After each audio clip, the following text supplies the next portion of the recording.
అందరికీ నమస్కారం. ఈనాడు స్వామి వివేకానందుల వారి 150వ జన్మదినోత్సవాన్ని సందర్భంగా ఈ సంవత్సరాన్ని మనం అట్టహాసంగా జరుపుకోవాలి అని చెప్పి నిర్ణయించడం జరిగింది. ఆ కార్యక్రమాన్ని పురస్కరించుకుని ఈనాడు నేను రామకృష్ణ మిషన్లో ఇంతమంది మహనీయుల మధ్య సమాజ సేవకి, మానవ సేవకి తమ జీవితాన్ని అంకితం చేసుకున్నటువంటి ఎందరో స్వాముల మధ్య పెద్దలు, చీఫ్ జస్టిస్ మనకి సంబంధించినటువంటి పెద్దలు రమణ గారు, సౌమ్య మిశ్రా గారు, వీరందరి సమక్షంలో ఈ కార్యక్రమంలో పాల్గొనడం అన్నది, ఇంతమంది భక్తుల యొక్క సమక్షంలో ఈ కార్యక్రమంలో పాల్గొనడం అన్నది నా అదృష్టంగా నేను భావిస్తున్నాను. చీఫ్ జస్టిస్ వారికి తెలుగు అంతకు అర్థం కాదని చెప్పడం జరిగింది. సో మీ అందరి అనుమతితోటి వారికి కూడా అర్థమయ్యే విధంగా, అంటే అతిథి దేవో భవాన్ని మనం అనుకున్నటువంటి సందర్భంలో వారికి కూడా అర్థమయ్యే విధంగా మాట్లాడేటువంటి ఒక అనుమతిని నాకు ఇవ్వాలని చెప్పి మిమ్మల్ని అందరినీ కూడా కోరుకుంటూ, I deem it a great honor and privilege to be here with so many Swamijis who have dedicated themselves to the service of mankind and to the society as well. The very thought of Ramakrishna Mission conjures in our mind the deities of three great souls, Swami Ramakrishna Paramahamsa, his consort Ma Sharda, and his great disciple Swami Vivekananda. The impact of this trio on not only the society but on human beings, the lives of human beings, their thoughts, their thinking process, I think is very profound and deep. To talk of Swami Vivekananda, I think for a person like me, it would be rather a little too jocular, because so many of you know a lot about him and I don't have to repetitively say or talk about his greatness. But I must say that the one great blessing that Hyderabad had actually received from Swami Vivekananda is that this was the first place that he made his first public speech before he went to the Parliament of Religions in Chicago. And therefore I think Hyderabad is truly blessed, and we celebrating his 150th birth year as a complete year of celebrations, I think is only welcome and is appreciable. Swami Vivekananda was not only a philosopher, but he was a visionary who understood what was actually acting as a drag on our country, preventing it from becoming a great nation.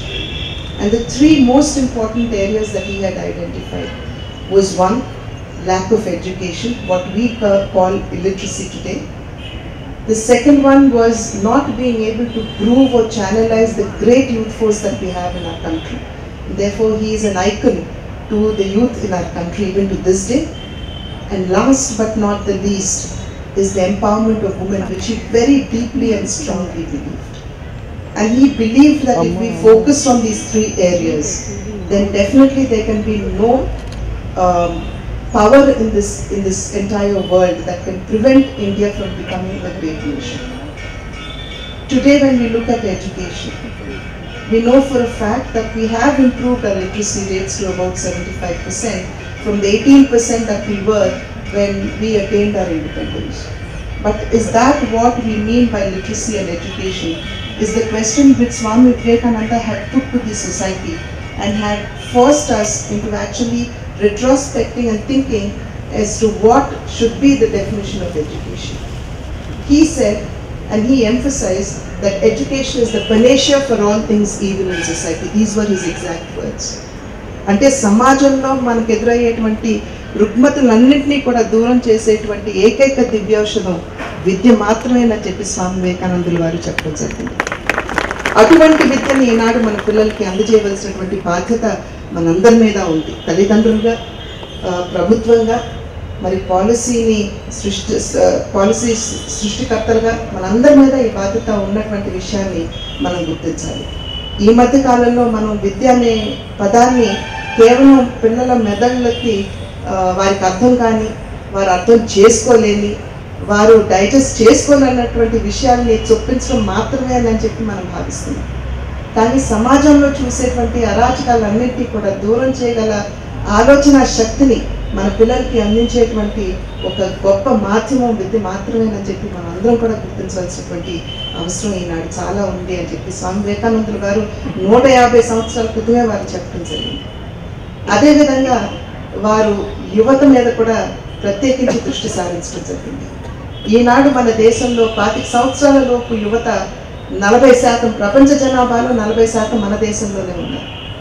ఎప్పుడైతే మనం ఈ 40% యువతని, ప్రపంచ జనాభాలో 40%గా ఉన్నటువంటి యువతని ఎప్పుడైతే మనం సన్మార్గంలో పెట్టుకోగలుగుతామో, మన దేశాన్ని ఒక గొప్ప శక్తిగా ఎదిగే ఆ స్థాయికి ఎదిగేటువంటి ఒక అవకాశాన్ని మన హస్తగతం చేసుకోవడం మాత్రమే కాకుండా ఎవరూ కూడా దాన్ని నిరోధించలేరని చెప్పి స్వామి వివేకానందులు వారు అప్పుడే చెప్పడం జరిగింది.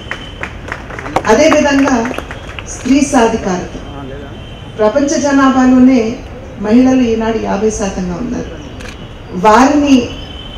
వారిలో ఉన్నటువంటి అంతర్లీనంగా ఉన్నటువంటి వారిలో ఉన్నటువంటి ఆ శక్తిని గుర్తించి ఎప్పుడైతే మహిళ ఆత్మవిశ్వాసంతో అడుగు ముందుకు వేయగలదో మన దేశ ఎదుగుదలని ఎవరూ కూడా ఆపలేరు అని చెప్పి స్వామి వివేకానందులు వారు అప్పుడే చెప్పడం జరిగింది.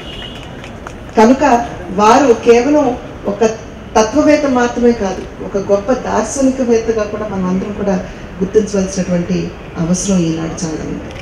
అదేవిధంగా ప్రపంచ దేశాలు కళ్ళు తెరవక ముందే మరి జ్ఞానజ్యోతుల్ని ప్రజ్వలిల్ల చేసినటువంటి గొప్ప దేశం మన భారతదేశం. మన భారతదేశ సంస్కృతిని విశ్వవేదిక మీద ప్రజ్వలిల్ల చేసినటువంటి ఘనత కూడా స్వామి వివేకానందుల వారికి దక్కుతుందని చెప్పి మనం అందరం కూడా గుర్తించాలి. ఈ మధ్యకాలంలో ప్రపంచీకరణ అని చెప్పి పాశ్చాత్య దేశాలన్నీ కూడా మరి గొంతు చించుకుని నిందిస్తున్నటువంటి సందర్భంలో అసలు అయం నిజపరం వేది గణానా లఘుచేతసం ఉదార చరితం తూ వసుదైవ కుటుంబకం అంటూ ఎప్పుడో 1000 సంవత్సరాల క్రితం మన పూర్వీకులు మరి ప్రపంచీకరణ గురించి ఇంతకంటే అందంగా ఎవరు వర్ణించగలరని చెప్పి నేను భావించలేదు. అంటే దాన్ని అనువదించాలంటే సంకుచిత మనస్తత్వం ఉన్న వారికి నీది నాది అన్న భేదభావం ఉంటుందేమో, కానీ విశాలమైన ఆలోచనలు గల వారికి ప్రపంచం అంతా కూడా ఒకే కుటుంబం అని చెప్పి విశ్వానికి చాటి చెప్పినటువంటి ఘనత మన భారతీయ సంస్కృతిది మాత్రమేనని చెప్పి మనం అందరం కూడా గుర్తించవలసినటువంటి నేపథ్యంలో తిరిగి ఏదైతే స్వామి వివేకానందులు గారు గట్టిగా విశ్వసించారు, మరి మన సంస్కృతిని విశ్వవేదిక మీదకి తీసుకెళ్ళడం కానివ్వండి, మరి మన దేశాన్ని ప్రగతి పదంలో నడిపించడానికి కావలసినటువంటి దారులు కానివ్వండి, వాటన్నింటినీ గుర్తించినటువంటి స్వామి వివేకానందులు వారి 150వ జన్మదినోత్సవ సందర్భాన్ని మరి ఈ సంవత్సరం అంతా కూడా మనం వారికి అంకితం చేస్తూ వారికి సంబంధించినటువంటి అంటే వారు ఏదైతే ప్రపంచానికి తెలియజేయాలని చెప్పి భావించారో వాటన్నింటినీ తెలియజేసే విధంగా ఈనాడు రామకృష్ణ మిషన్ వారు ముందుకు తీసుకొచ్చినటువంటి ఈ రథాన్ని ఫ్లాగ్ ఆఫ్ చేసేటువంటి ఒక అవకాశాన్ని నాకు ఇవ్వడం అన్నది అది నా